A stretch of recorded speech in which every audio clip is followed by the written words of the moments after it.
Hi, Michael. How are you doing today? I'm well. How about yourself? I'm doing great. And here we are today, Michael and Anurag, for the session on Awakening from Meaning Crisis by John Vervaeke. We'll be covering episode 19 and 20 today. That's right. And as we were talking, we are really getting into deep waters. Yeah, I thought before that he was hardcore, and now it's like the sub is it's like real deep now. That's For right. sure. That's right.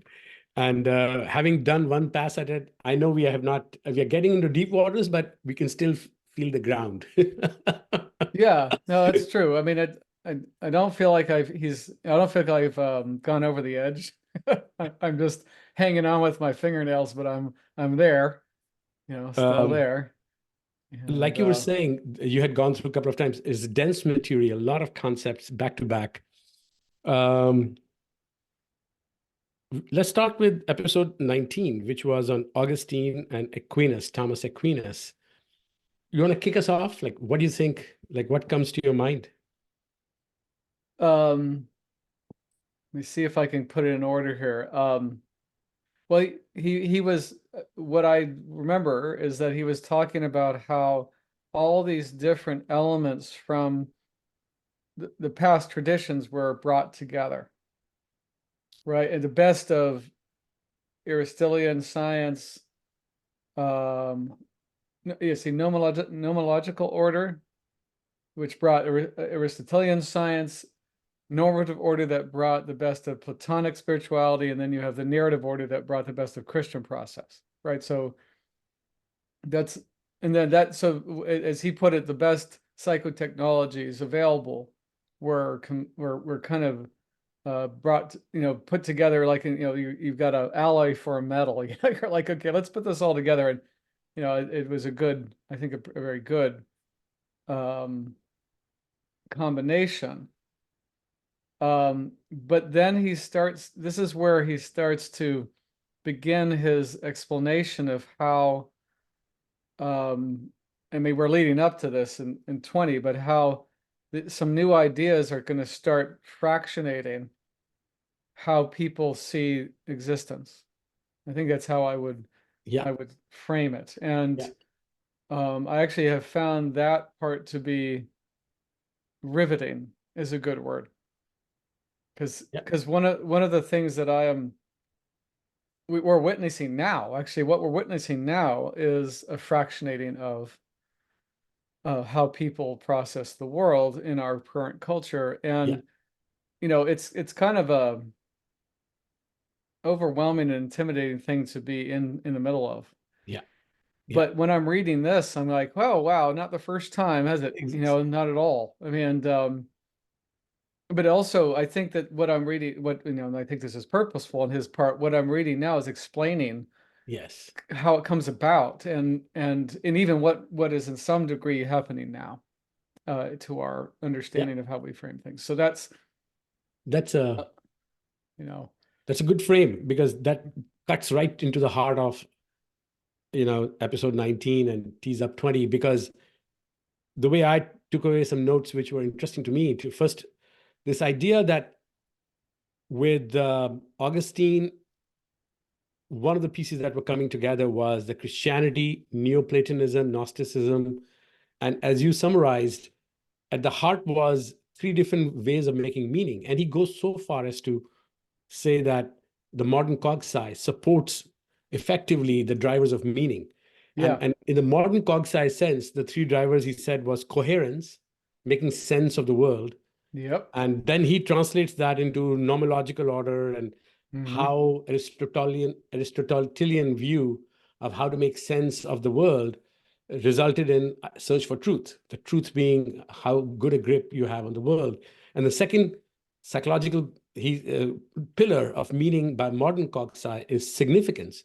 What does it yep, mean? And over there, that's he right, says that's the normative order and how we make sense, how we make peace with the inner reality, and that's a good. And the third is the purpose, the narrative order, why we are here and what we want to do. And over there, the whole idea of transformation and transcending to a higher plane. being a higher purpose makes sense. And he ties that to beauty and truth, good, and beauty. And how he lays that framework out starts making sense of how people at that time, even if they were, let's say, practicing Christians or other theologians, or even people who were practicing science, were at the state of science at that time, all could make sense of the world somehow, even if they Yeah. had different opinion, because these three things could be something you could make sense of. So I found that to be pretty interesting. What's interesting in that to me, just to build on one more point, is that love, according to Augustine and even by Neoplatonic's view, where he says love drives reason. And that's Neoplatonic view. And Augustine's Wow. view that it's all about love, love with yourself and love with a higher Yeah, God. even Aristotle, isn't that Yeah. interesting that the father of modern science Huh. led with that? I think that's something really significant, isn't it? Yeah. And this is agape love transformation. So while this sense making was happening and these different pieces were coming together, the foundation of that was this sense of love, self and transcendent, both. And that, I think, is an engine that kind of perhaps put the whole thing together. Yeah. So you're saying the love binds it together. Is that what The, you're saying? like the three things, the truth, good, and Oh, yeah. beauty, at the heart of Yeah. it, At the the heart of three it. pieces would be the love being the love for yourself and love for a higher being, being No, the two forms of agape that would allow you to hold everything together. but I also to kind of circle back to that a deeper definition of that is that love is the desire to grow yourself and everyone else or everything else to its best possible form, Yeah, yeah, basically, yeah, which is truth and beauty in yeah, body, right? yeah, And I think the thing that I think is really interesting is this really what it is. It's a hierarchy of value, right? If you start with that as the base, then the way you orient in your life, if you believe this, is that that's the highest thing to shoot for, which puts that at the top of the of the hierarchy and puts all these other things like hedonism and so on at the bottom. yeah, I would say, unless yeah, they align yeah, somehow, which yeah, okay, but um, and to me the thing that's so interesting is how uncoherent most of what is said to be the philosophy of living now is compared to that. To me, that's really exactly, incoherent. I exactly. mean, because it's like, well, what's your life plan? Oh, to get as many goodies as I can and have as much fun as possible. It's like Yeah, that's yeah, pretty damn shallow. Uh, exactly, and I think exactly, it is shallow. And I think that's why there's so much exactly, exactly. angst now, because and they don't even, this is the other thing that I think is curious, is that certain philosophies like postmodernism and Yeah, Marxism, they completely deny this to be reality. yeah, And that yeah, it's just made up by white yeah, supremacists or whatever they go into. yeah, And it's like, I don't think so. yeah, yeah. Or just reducing love to just hormones and stuff like that. Yeah. And Oh, that's it. right. Oh, yeah. To Like just that's the other extreme of biological. just it's just a Yeah. biological itch you scratch and it's just hormones Yeah. and it'll go away, right? If you ignore it. So that kind of No. materialist Yep. view at the Yeah. extreme. Yep. Um, yeah, it's sad, but so to me that was really. Now I have not read any of the source materials outside of Vervaeke, so I don't I know haven't either. what other interpretations of Augustine and Thomas Aquinas people might have, and I'm sure they have very strong opinions, though those are more informed than you and I are. But to me, what's interesting was the lens Vervaeke brings on it. He's not trying to pass judgment on all Mm. of Saint Augustine's view of evil or all of Thomas Aquinas's view of rationality. He's just picking up pieces and driving it, looking at it from the lens of meaning making. That's And in right. I that mean, regard, it was interesting. and to your point, there was something, I can't even remember what it is now. There's something he talked about that I looked up. And I was like, I realized about 10 minutes into a video about that subject by someone else that I could spend the rest of my available time before we meet just reading that or That's right. learning that. And I was like, I don't That's have right. time for that. So Yeah. I had to just kind of say, well, maybe one day later, you know, I mean, Yeah. maybe later someday. I mean, Yeah. Yeah. because not going to Yeah. happen. Yeah. Yeah. So yes, I agree. So, and then, okay, so then 19, Then see if he, we could. yeah. So he then transitions to interesting. Then he starts talking about how the split happened, beginning of the split in the chapter. Like, as Yeah. you said, the frame is that it started splintering after 1,000 years of Augustine's, like, and how does the splintering start happening is interesting. And he talks about 2 or 3 drivers I'll put down and get your reaction to. He says first was the East-West Catholic Orthodox Christianity split, where Right. the Aristotelian view, materialist, and Neoplatonic view, spiritual, started getting torn apart. And he says the biggest psychotechnology that drove it, interesting, was shift to reading because of literacy. Because people were listening before and very few people were reading. I And he talks about see. how before reading was communal, reciting aloud, sitting together, and few people who were literate would read aloud for everybody. And then he starts saying that with the advent of reading and the language and the structure that was imposed, like definitions and propositions and stuff like that, reading silently and all those things, it became more about how to make coherent arguments within the language Right. rather than language as a way of communal experience that transforms you. Oh God. Okay, so that I'm glad you repeated that because I did hear that and then I kind of slipped away from it. That is a very powerful thing to point out, right? You imagine how that's playing out now with the internet and everybody. It's a Exactly very right. similar pattern, but Exactly. yeah, so okay, instead of it being a communal experience that is mutually transformative, it becomes an isolated thing where you start to be more concerned with propositions than the actual what do you call it, the um how it, Definitions. yeah, definitions rather than how it relates to a way of being with each other and in that in more a relational dynamic, right?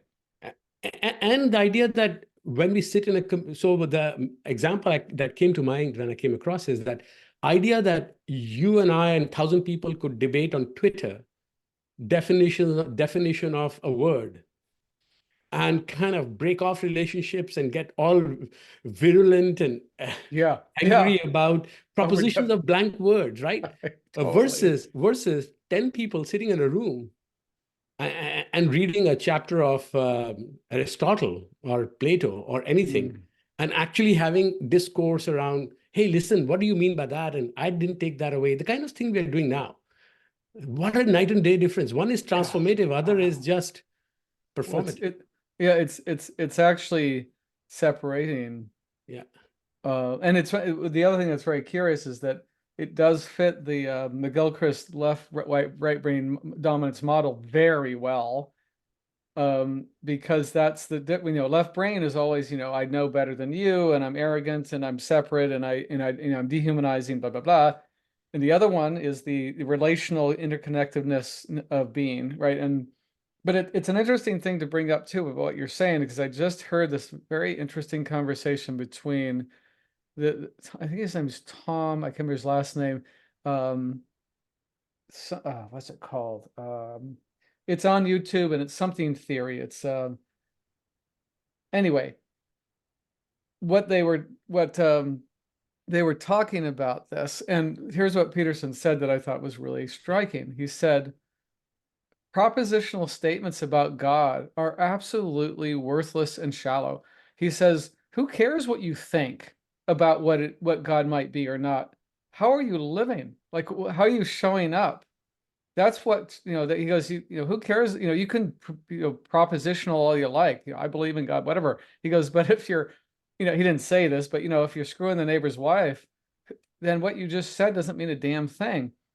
And I think that that's a very interesting thing to see, that this tumbles down that hill largely due to a certain psychotechnology that, again, we didn't know what effect it would have on the pattern of existence, I guess is what I'd say. Does that make sense? Completely, Yeah. completely. In fact, your point about how it maps so nicely to Ian McGilchrist is perfect, because thanks for bringing that up, because his view is exactly that the more left-brained you become, the more rational, propositional, Yeah. trying to break things into small pieces, versus right-brained is seeing the whole, seeing the connections, etc. So I think that's spot on. And perhaps this was a cultural shift Yeah. from Yeah. right brain to left brain. And we can speculate why that might be, because this was the beginning of some of the scientific revolution, which is all about controlling the material by having better grip on ideas, etc. But importantly, also, you brought up a very interesting thing I want to react to. This idea that Jordan Peterson says that, faith is not a set of beliefs, right? Propositions that you believe. And have you heard of James Carse? I don't know. He What's his story? so I mean, he was a theologian, and he was famous for two books, both of them brilliant. One actually has a lot of popularity among tech people for a variety of odd reasons. It's who knows called why, right? it's called Finite Games and Infinite Games. Slim volume, less than 50 pages. And it's written so beautifully. It's called Finite Games and Infinite Games. Oh, okay, that's right down my alley. I can't wait to go get that Yeah. one. But the second book, so that book is interesting in and of itself, because we can talk about it as an offshoot or sometime. But the second book, which came to my mind because of what you brought up about Peterson's comment about religion being seen as a set of propositions you have to buy off on today. James Carse, the same guy, theologian, he wrote a book called The Religious Case Against Belief. Mm-hmm. The whole book is a very interesting set of arguments. And he basically says that religion was never about belief. Religion was always about community. Exactly. God, I Right? mean, And that's kind right. of that's the summary sentence. But he spends the whole book teasing apart why, in the proper sense of the word, and he goes overboard. You can argue whether he's right or wrong, because the institutionalized religion is all about control through belief, right? But what Yes, he's yeah. talking about is the organic community oriented religion, which previously was all about how you behave in the community, how you show up, how you are. Yeah, what you add to it, or what Yeah, you add to the soup of yeah, that yeah, place. yeah, Well, that I also want to kind of harken back to, I don't know if it's the last conversation we had or it's yeah, recently, where Vervaeke says that you have a psychotechnology nested in a ritual within a community. And this is very salient for me, because one of the things I really object to, even in my research, is that you have all these people that are saying, just do this vagal exercise and it will make you better. And it's like, no, God, it's not like a body, it's not like a car part that you just replace. It's like it has to be in context of your whole life in interesting. relation to Yeah, everything, yeah, not just yeah, yeah, one little yeah, binary damn thing. yeah, I mean, it yeah, makes me nuts. But it's the way the way we're oriented, right? So it's yeah, not yeah, like yeah. they're off It base in terms. becomes, you're so right. It becomes material very quickly. Like Yeah, take a pill, take a do this, pill, do this. do, do this one exercise with your Yeah, shoulder, yeah, because your shoulder muscle, but yeah, you're not going to pay attention to anything else in your yeah, body, or yeah, how much you're sleeping or anything else. yeah, It's yeah, yeah. just that one thing. Yes. Okay. So that's, That's good. So then we move to Thomas Aquinas, and he brings in Aquinas as the guy who's trying to square the circle, right? yeah. Uh, Between the rational world and the religious Christian view, by bringing Aristotle into the frame and saying how Aristotelian view of reasoning can be incorporated in the Christian view of agape and so forth. And it's interesting because in many quarters, in Enlightenment and others, Thomas Aquinas is considered the most profound thinker, theologian who saved uh, enlightenment because he reclaimed rationality from sidelines, because it wasn't central to the Christian project as much until then. However, what Vervaeke does is something more interesting. He does that and then he twists it. What Vervaeke says is that he came up with a partition, Thomas Aquinas' view of the world. There's a natural world, which is open to logic and reason, and there's a right. supernatural world, which is accessible through faith and love. Right. So then that wasn't true before. It was all melded together originally, right? Exactly. Exactly. Yes, Because okay. when Augustine and before that, when Plotinus says love is the force behind reason, he's basically saying you can't transcend or achieve reason without love. Whereas Aquinas is splitting it. He's saying there are two different worlds. Supernatural belongs to faith, right? And natural belongs to reason. I mean, this is an interesting thing. Do you think Vervaeke is showing that maybe that was the beginning of the split? Is that That's how I took it. That's yeah, how I took think it. now that Right? you're saying that, I think that I agree. I think that it was, He's maybe a maybe mistake. unintended consequence of bringing, this is another way of saying bringing left brain to the center of the debate. Right. Right? Well, So make it the master, right? So it's exactly, leading, it's the ringleader. And of exactly, course, it doesn't include anyone else, including the right exactly, brain. So it's exactly. like, So this to me, tying back to Ian McGilchrist, is the move where the master is clearly reason now, and therefore the left brain. And this is the beginning of scientific revolution on one end, and the faith now, rather than faith is now an act of willful assertion of propositions, what you were saying till today. and Right? then what you do is you argue about the abstract rather Yeah, than connecting on the being level. Because I mean, this is the other part that McGilchrist explains, is that right brain is the being, is how you are, that's right. and That's right. how you are in relational to everything, and the left brain is how you examine, take apart, and analyze. And it's supposed to be the errand boy. And when it thinks it's the master, we have problems because it doesn't have the overview skills to be in that position. And so then you have all these problems that spring up, and that's what we're talking about. It's interesting the way now we are connecting back because love and reason are pulled apart. I'm reading, and faith becomes, instead of being a participatory activity, it becomes a propositional activity and becomes a set of beliefs you have to sign up and becomes a creed, Yes. right? Whereas, An ideology really is what it exactly, becomes. Yeah. exactly. And Wow. as reason becomes more successful, supernatural becomes less viable. Yes. And therefore, spirit, it becomes all one of those side things that you do, or maybe it's just romanticism, like in the negative sense of the word. Wow. Wow. And that was all in episode 19. Yeah, I know, right. This is all when one hour of a lecture. It's like, oh, imagine if you were in his class, you're like, and next week we're gonna, got to read 5 books. Yeah. Okay, Anyway, wow. so chapter 20. Yeah, This now we're is gonna, a death of universe, squarely about the split you had talked about. yes, this is where it all, and there's all these other factors too. The Black Death, which I know a bit about that even before I read him, because of how it changed the cultural dynamics massively.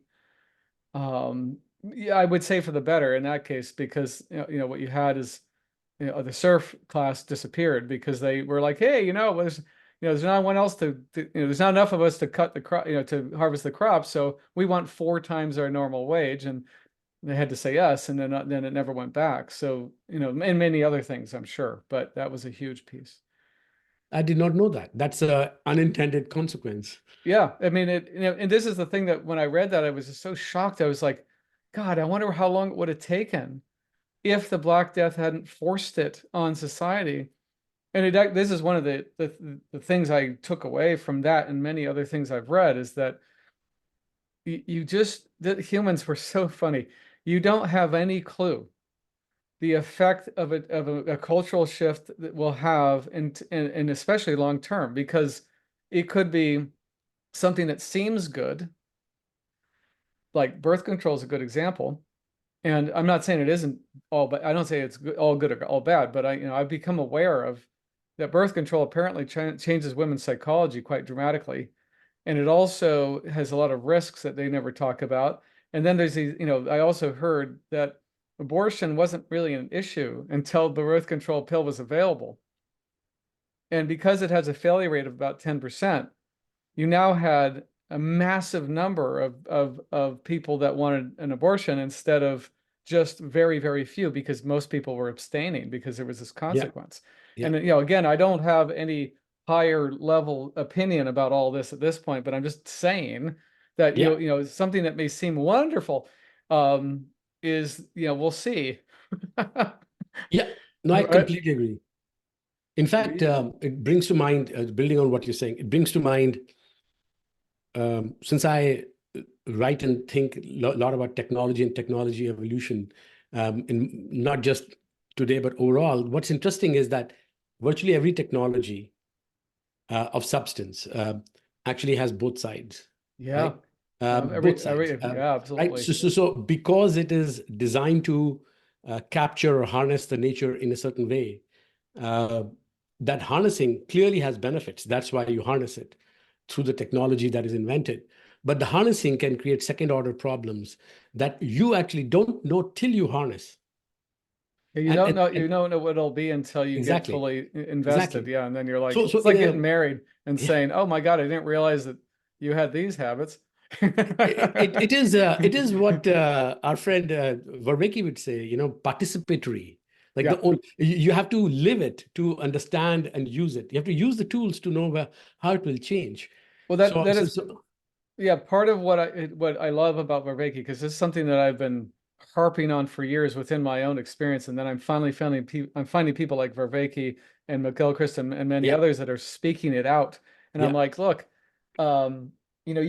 there's a certain level of understanding that cannot be obtained unless you actually get in the mud and roll in it. I mean, otherwise you can theorize, how it feels like to roll in the mud, or you can do it and say, okay, this is a different level of understanding, right? And he says there's 4 different levels of or knowing, right? Yeah. Knowing. Modes of knowing. Yeah. So yeah, wow. So okay, so now we're getting into the where Galileo and this whole commercialism is part of that too, isn't it? Yes. That also changes things. That's right. So the way I kind of summarized it was that downstream consequence of Aquinas was folks like William of Ockham, who basically said willpower and will is a central force of the world, the God's will, right? And then that supersedes, and suddenly reason is gone, and you become, humans have the view that they can shape anything, that because reason is so powerful, and because there's no constraint, no transformation, no higher order spirituality, it's just a matter of expressing the will of the collective and the individual to control, is the ultimate end run of the left hemisphere, is how I saw it. Totally. And then other side, the spiritualist of the era, retreat. Like Master Eckhart and others, they said, okay, love is no longer only the transformation. Love is merely sacrifice. And you go back into the realm that you have to step down. And only spirituality that comes from is self-negation of love. Right? So that's the interpretation I read. I don't know how much of it, but it's on the face of it, it seemed like he's trying to set up that the rationality and the forces of rationality became central to the point where there was no constraint on it. It was all about human will and power. Yep. And what would have been a spiritual constraint becomes relegated to just a corner of self-negation and abject view of spirituality. Interesting. So it really shifts. Big It's time. very interesting. Very interesting. That's and then go ahead. Sorry. No, go ahead. So we have commercialism that I believe, if I'm not mistaken, drove us into Arabic numerals, Hindu Arabic Yeah, numerals, which then upped the math, actually new psychotechnology, because Roman numerals were really, really yeah, hard to yeah, use. yeah, And then eventually the math becomes primary. And then I think that's when we start, when we smack into Galileo and how he yeah. killed the universe. Isn't that right? Exactly right.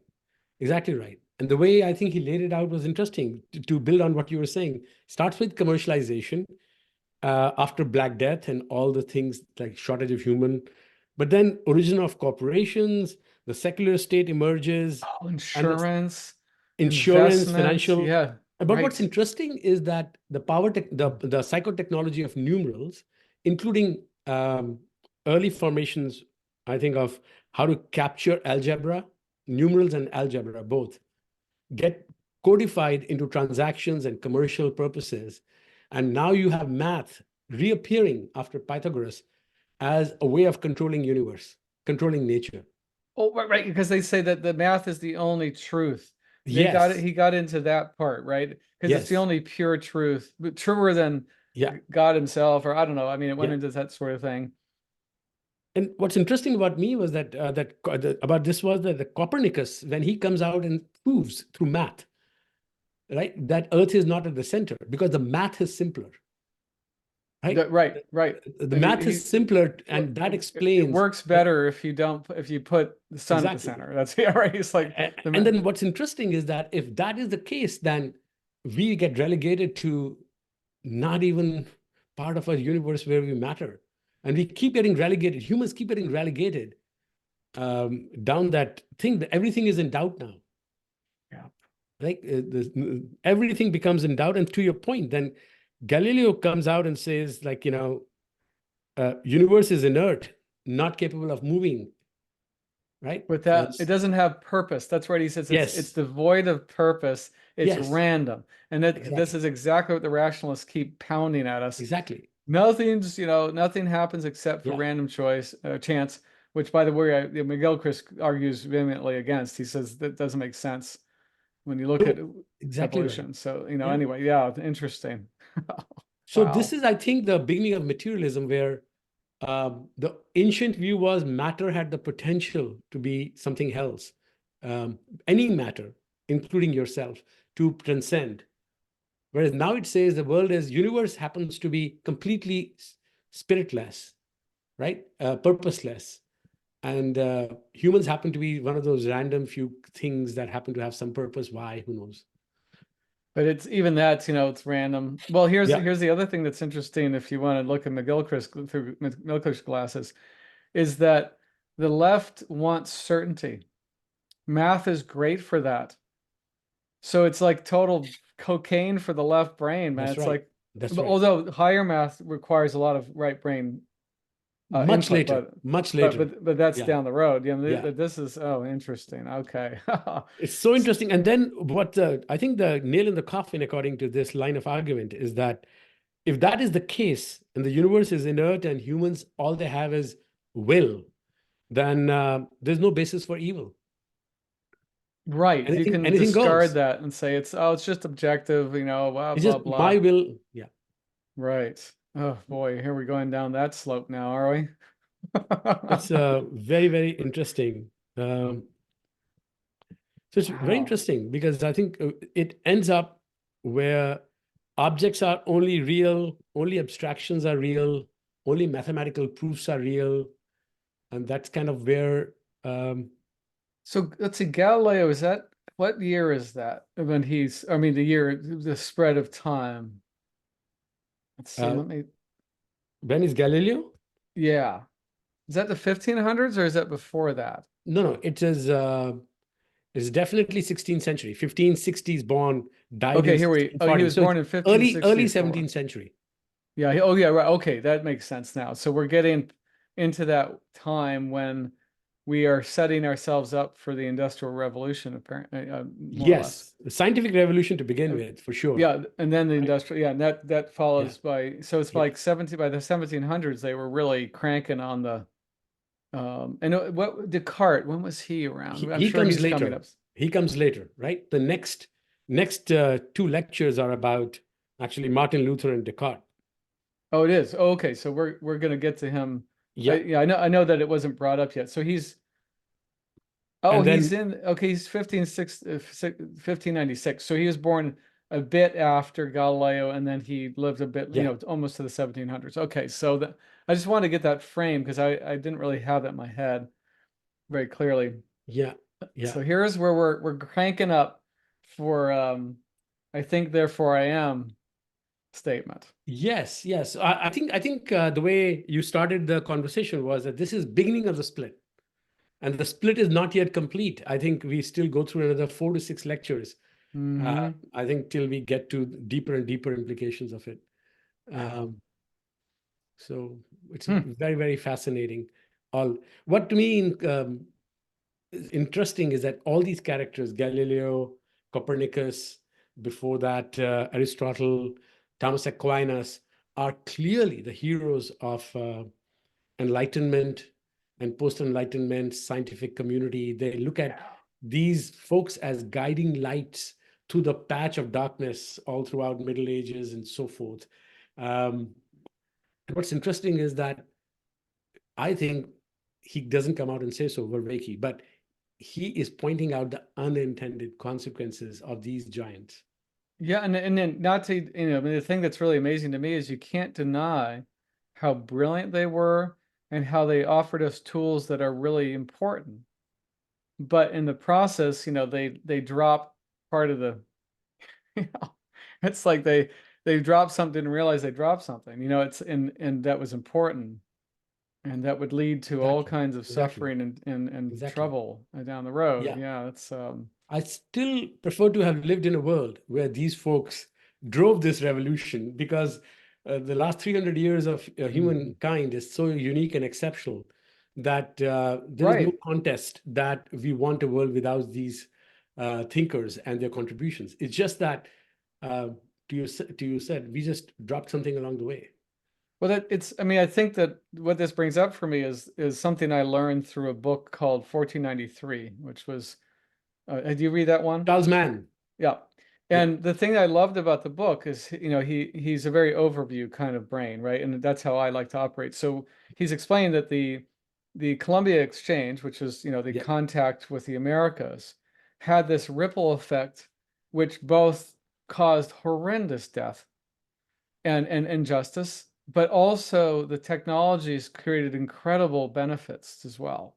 Yeah. Like, for example, it saved Europe because of the potato and all this kind of stuff. And I think that that's really what we're looking at right now is like, hopefully, I mean, of course, I'm hoping that all these things that are leading to where we are now are in the wash going to be better off because Yeah. of, right? Yeah. And, Yeah. unfortunately, there's always going to be casualties, but um, that's the part that I'm wondering about, well, here's the other thing that I thought I want to bring up today is, have you noticed in studying Vervaeke's work that it has it's changed how you are perceiving the world and even living? I mean, have you had that experience in as you've learned these things and started to really get, sink Yes, in? yes, indeed, indeed. And we talked about it even when we first met that first and foremost, these ideas, Vervaeke and Ian McGilchrist, to name two that we have been talking about, are so profoundly different and rare from the conventional views today Very. that I think I see myself looking at all subjects in my daily life, technology and otherwise, through this lens and the frameworks they have. And the arc of history and the arc of ideas for meaning making through history that he has laid out is so profound that in a bizarre way, it gives me hope. Like you were saying, like, with the humans have to have fought through a lot more loss of meaning than we are facing today. That's not to downplay the problems of today. It's No. just that, my God, the whole idea of deicide, the domicide, the entire Yeah.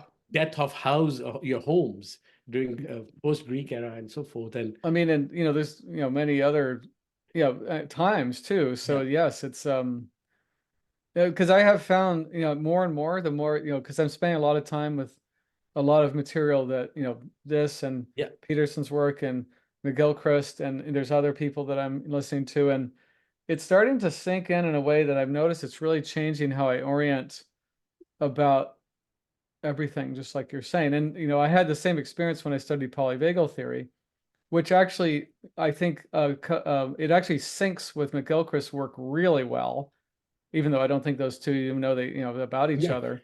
And then I noticed that when I read Maps of Meaning from that also synced really well, and even with what we're studying now. So I'm starting to see these patterns of, and I think I want to, the thing that's most important, because again, this isn't propositional for me. Yeah. I'm noticing that my life, as I apply these ideas to how I live, that I like my life better. So that's the, Isn't that the simplest way of understanding it? That there is a harmony inside and outside. yeah. That's it, right? There's less of a grind or a fight between the two different motors of how you view the world and how you operate inside. Well, it's also this proposition that I now feel I keep on proving this to be true for myself, is that I believe that truth, or which is love and beauty and all that, it exists in the same way in which, the dynamics of how water flows exist. And your job is to discover it and then live by its structure. Mhm. And that's how you live the best life you can. And it's this whole idea that you can make it up Yeah. is so toxic beyond. And actually, my parents were that way. They believed all this BS that we're seeing now in the world. And their lives were pretty but from my point of view, pretty sad, because they were in this fantasy land of being kind of a god figure that could just decide what was true for them all the time. And it's like, doesn't work, because that's not how reality is. Wow. And this is one of the things that Vervaeke says is structural functional, Yeah. right? And I'm like, yeah, exactly. I mean, there's a reason why things grow the way they do in nature. It's not just, it's for a purpose, right? Which is like, even the way that trees grow, it channels the water towards the trunk, most trees, so that the water will absorb where it needs to be better. And that's by design. So, and it's not like you can decide out of your head in a fantasy how to build a bridge and then expect it to hold up when you drive over it. Yeah. And I think that's the same is true with human existence, although a lot of people are arguing against that. I actually believe that social construction too has to be based on reality, not some Yeah. harebrained idea that someone dreamed up in a university where they don't ever have to have the consequences of if it's wrong or not. So, Yeah. I mean, I'd more trust a villager with that than a Yes. university professor, right? Yes, for sure. But that's the So, end run. That's the complete end run of a bankrupt postmodern view of complete extreme materialism and relativism combined. So, exactly. so in a certain way, you're like barking up like anything goes. So to me, that's interesting, but almost like self-correcting in a way that you think gravity doesn't exist and you jump out of the window and you Right, exactly. self-correcting, right? Yeah, good So for. I don't believe in falling when I jump off a building. Okay, that's try great for you, and try maybe not it. so great. So It's to me, to build on what you're saying, for me, besides the pieces that you're talking about, internal and external changes, um, it has kicked off for me a spiritual reading practice. I would mm, not say spiritual practice of becoming more spiritual. I think I'm on that journey, barely started. So I would not claim at all any wisdom of having achieved anything in that quarters. But until I no. started exploring these questions, I was not even curious. Now that I'm curious, I find myself after Vervaeke and Ian McGilchrist and others asking and investing a lot more time in these questions of meaning. And I find myself going down whole category of topics that I would never have gone down um, out of curiosity. And I don't have informed opinion on them, those new areas, any more than I have on Vervaeke, but I find it very interesting that I'm going down that path, and those are they are reinforcing so much of Vervaeke and others, also opening up new areas of interest that are intriguing to me. Well, that's interesting because that's absolutely parallel to what I'm doing too. And it's been, I mean, I've been doing this sort of thing for a long time, but it's different, feels a little different to me. Like, and some of it's listening because I have more time to listen than to read. But here's what I found myself doing. Certain things that I find, you know, it could be a conversation or a lecture, I will find it'll speak to me and I'll listen to it over and over again. And I'll start to, I take, you know, I've been writing in the evening, not really journaling. I'm trying to express what I think I'm learning, right? And so I got to write it down to see how it comes out. And I found that recently to be really profoundly helpful for my sense of being. I mean, I guess I'll put it that way because I feel like I'm getting somewhere. And like you, I have Wow. no ounce of arrogance to think I know anything definitively at all. It's just that the process, I feel benefit from the process. I feel Interesting. Kind of like Vervaeke says, you know, who said this? Someone, one of the Greek philosophers basically said, if you really believe in growth or you want to improve yourself, you know, how much time are you putting into that? You know, is that just something you say or are you actually doing something? And I think that's what I'm seeing the benefit of doing it as a practice. It's a fantastic practice. It's actually very, very, and from what I understand, it's like the way to cement your own comprehension of topics is to express it back in your own words. So I think it's highly like insightful, I'm sure. Well, the other thing that it starts to spill out in is my online stuff. And especially when I'm writing these things I'll call carousels for Instagram, right? And I resisted doing the carousels for about 6 months. I was, and I just didn't want to do it because I tried to do it and it was too hard for me. But now I'm finally getting a gist of it, and it's actually helping me break down my ideas because you have to break down the ideas to the you know, have to boil it down, right? Because you can't go on and on. And I've noticed that I'm more articulate when I talk to people because of the carousels and the other exercise that I've mentioned. Interesting. I wanted to ask you a real quick question and see if this makes sense to you. This is something I've been listening to and writing about because I was so intrigued by it. I know we only have a few minutes, so Sure, go for if it. that's all right with you, and I don't mean to hide. Okay, so here's what I understood. Guide, and what do you call it? Your conscience is your spirit or the spirit of God or whatever you want to say, or your subconscious, you could say that if you don't believe in all those things, pointing to what you are not, that what you should be doing to make your best mark on the world for the good of the world. And so following your conscience is your job, and because your conscience notices those things that you are made to face or improve. You know, in other words, the idea is that anything that bugs you, it's your job to fix. Because you will have that filter that sees it that way. And that in other words, the kind of the highest form of being is to be able to hear your conscience speak and kind of in a sense obey and just do what the next thing is without filters and justifications and so on. Is that, what do you think of that framing? I'm curious about. So first of all,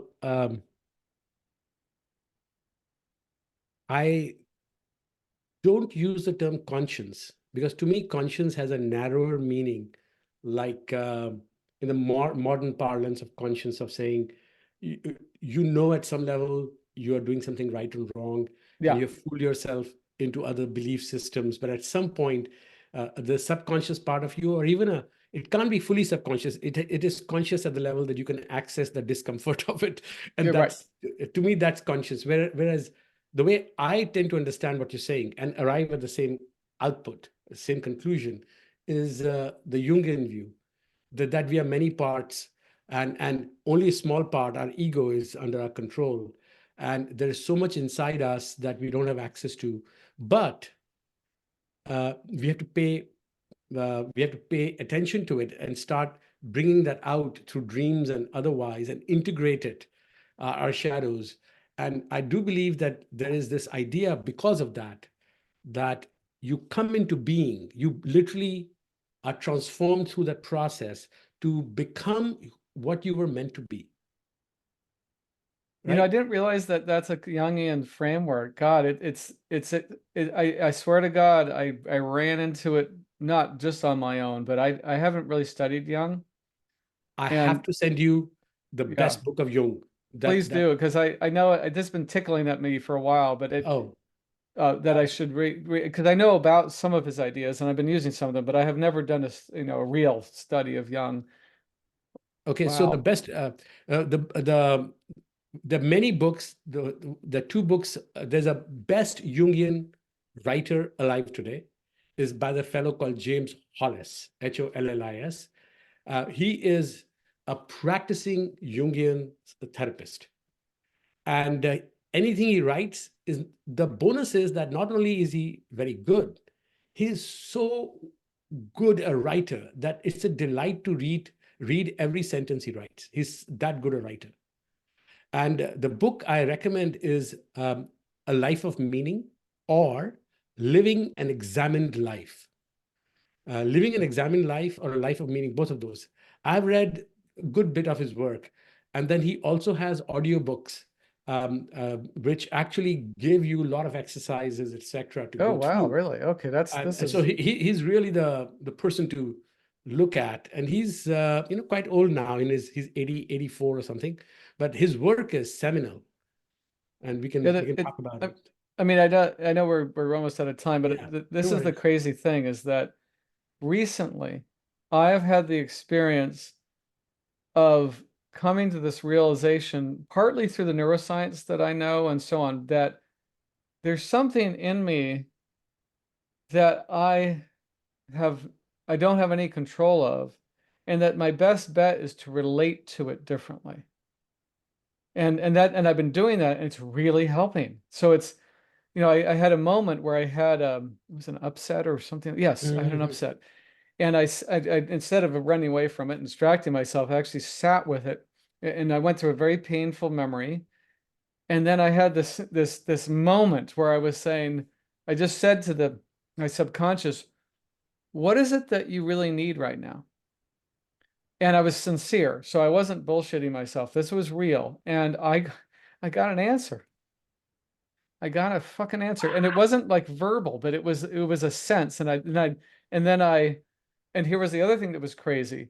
The fact that I was sincerely, lovingly asking that part of myself that question in itself was a healing moment for me because Amazing, I think Michael. it's so rare for me to do that. So this is wild, Amazing. This wild. I'm zero expert in this, but this seems fairly profound. And for you to be able to have that experience, particularly unguided on your own, Absolutely.